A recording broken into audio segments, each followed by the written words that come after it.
Hi parents, my name is Karen Perez and I'm the coordinator of alternative education and the online pathway with Lammersville Unified School District.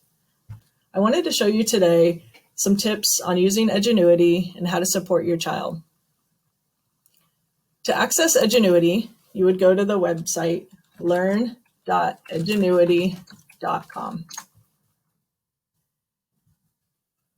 You would click on students, as right now our parent portals are not working properly. So the best way to see how your student is doing is to access it through your student's login.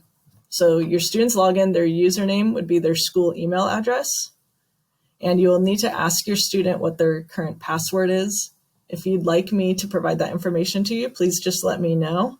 But most of you should be able to access this with your student's account and have them provide the password to you.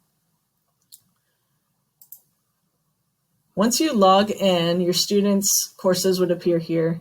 Any announcements would show up here, but most students will just kind of cross that out once they get logged in. So these announcements sometimes come from Edgenuity, but oftentimes they could also come from their teachers. So we do encourage students to read the announcements as they pop up. So these are the students' courses, and to look to see like what it looks like inside each course, you would click on the course map, and that's these circle icons at the top of each course. So the one I want to look at today with all of you would be this 7-8 accelerated math course. So if you're watching this video, you may have a student that's in 6th through 8th grade that's doing Edgenuity, or you may also have a high school student doing Edgenuity. The things I'm going to show you today will apply whether you're doing middle school or high school with Edgenuity. So to access the course map, you click on the circle here. And over here, you'd see a list of dates and each assignment that the student should be doing on that date. And additionally, it will tell the student the estimated amount of time it should take them to get that complete each day. So this has the entire trimester or semester worth of work in it at one time. Above each lesson, so these are all divided up into lessons, and there's always a lesson heading, and that's these purple lines or blue lines that go across each one. And on this lesson heading here, in most of our core academic classes, so in math and science, and social studies, English, in most of those classes, they'll have guided notes available. So I really encourage all students to use guided notes as it helps them structure their own notes as they go through the lesson and listen to the instruction from the teacher.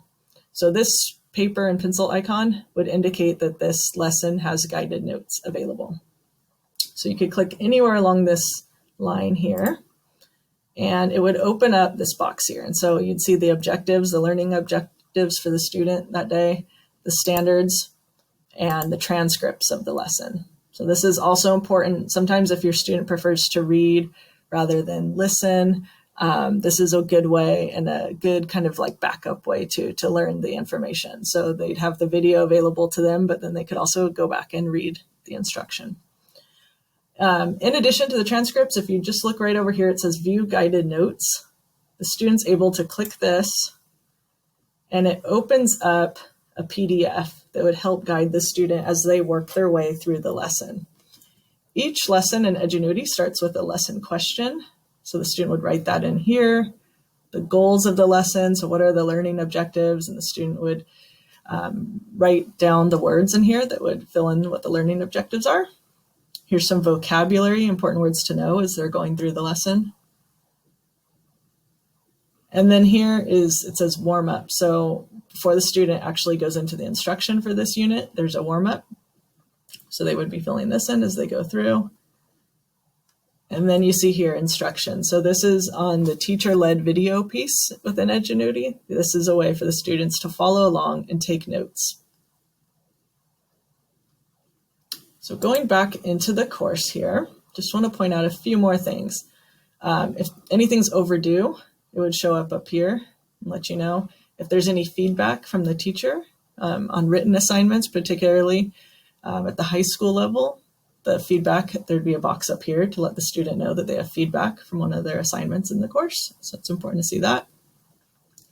The student over here could download a course report. So if they click on this, This is a helpful tool, I think, for parents that you should become really familiar with. So you click that and it downloads into a PDF. You're able to get like a full report of what the student is going to be doing in the trimester or the semester. So it tells you here the start date of the course, the target date. Once there's been progress, and I'm sorry, I'm showing you one that there's not been progress, but once there's been progress, it'll tell you where they should be in the course and where they actually are as far as like percent complete with the course. And then over here, they would have their actual grade, which is the grade they have now based on where they should be in the course. So this would be the grade that's used when we report out for progress reports at the high school for quarter report cards. That would be the grade, is the actual grade. It's progress grades and quarter grades. And then you'd also see the relative grade. And so the relative grade, what that means is that is the grade that the student would have at the end of the course. And it takes into account zeros for anything that hasn't been submitted or completed yet. So right now, your relative grade would be fairly low because we're early on in the semester or trimester. But as the student completes assignments, the relative grade only goes up. And at the end of the course, once everything's completed, the actual grade and the relative grade would match. The third grading metric you may see is the overall grade. So the overall grade is the grade that the student has based only on the work that they've submitted. So it doesn't take into account their progress.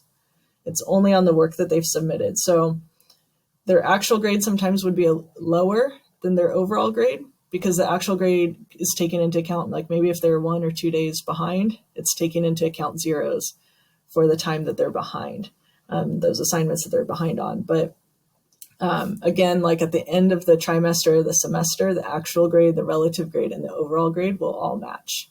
If your student's on track with all of their assignments, their actual grade and their overall grade would match. One thing I like about this course report too is you'd be able to see when your student, the date of their first attempt, the date they submitted it, how many attempts it took them to pass. So that's important to note on quizzes. At the middle school level, we have passing threshold set for the quizzes. So they need to get 80% on a quiz to move forward. And so you're going to want to see if your student's understanding the content, they would have to get an 80% or more to move on. If after 2 attempts, so at the middle school level, all the quizzes have 2 attempts built into them. If after 2 attempts, the student does not have an 80%, they would need to see their teacher and have some intervention, have some additional instruction from the teacher. And then the teacher would open up another quiz for them and they'd be able to attempt it again. So at the high school level, we just have 1 quiz attempt. The quizzes fit into the mastery prep grade. So there's no retakes on quizzes or assignments. And the students just have 1 attempt at that quiz. So the estimated amount of time is listed here. Once your student starts working, you'd see the amount of time they actually spent on this. So that's really important, I like to say, for quizzes, because sometimes students are allowed 15 minutes for a quiz. Sometimes if you see a really low score, it's often because they finished it very rapidly and they didn't spend the whole 15 minutes on the quiz. And at the 6th to 8th grade level, these quizzes are set at 15 minutes because most of the quizzes are just 5 questions long. At the high school level, there's 20 to 30 minutes depending on the course for the quiz. Of course, if a student has an IEP or other accommodations, those could be changed. Down here, the total time, that's the amount of time it actually took the student, the category, the assignments placed under for the grade, and then their score would all appear here.